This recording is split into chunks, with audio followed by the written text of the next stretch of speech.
Home for me is in California.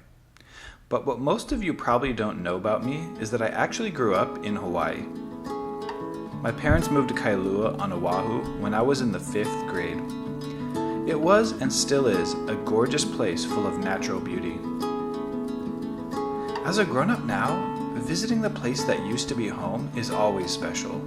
From the house you grew up in, to the roads you used to drive on, to the old things you used to do that you almost forgot about.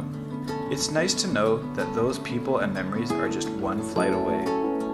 By the time I was 30, I had lived at 11 addresses in 12 years, in 3 states and 2 countries. But California is my forever home, and I'm glad I have the friends and family that I do. Because in the end, that's what home is.